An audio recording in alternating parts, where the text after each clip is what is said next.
Balita ko mag-anibersaryo na naman kayo May makikibahagi pa kaya sa inyo? Talo na nga kayo sa lahat ng klase ng labanan Yung iba nga sa inyo, ayaw nang humawak ng armas. Iniiwan nyo na nga lang kung saan-saan Oops! Huwag nang i-deny. Kasi kasamahan nyo din naman mismo ang nagturo kung saan nakatago. At napakadesperado nyo na talaga, Lantaran na pagre-recruit ninyo. Kapalan na ng muka. Pag nahuli ko kayo, padidila ko sa inyo to. Sa kalsada, eskwelahan, Kabataang! Sumati sa hukbo ng mga mamayan!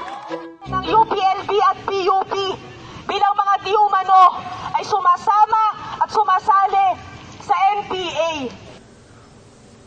What the fuck was that? at mga pabrika.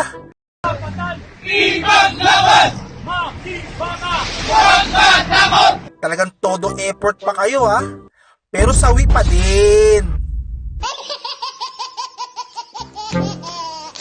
Nabalitaan ko din sa social media, marami na kayong mga leader na nahuli. I like this. This is cute.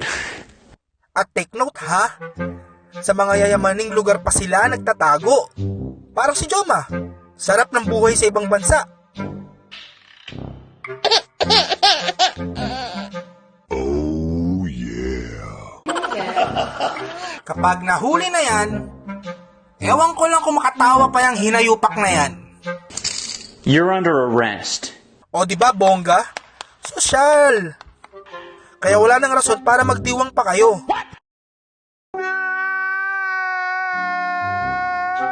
Kaya mas mabuti pa sa mga iilan-ilan na natitira sa inyong hanay, sumuko na lang kayo.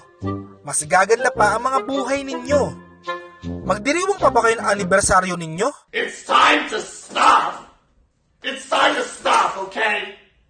No more! Where the fuck are your parents? Huwag na! Sumurrender na lang kayo at bumalik sa piling ng inyong pamilya. Let's sing Merry Christmas and a Happy Holiday.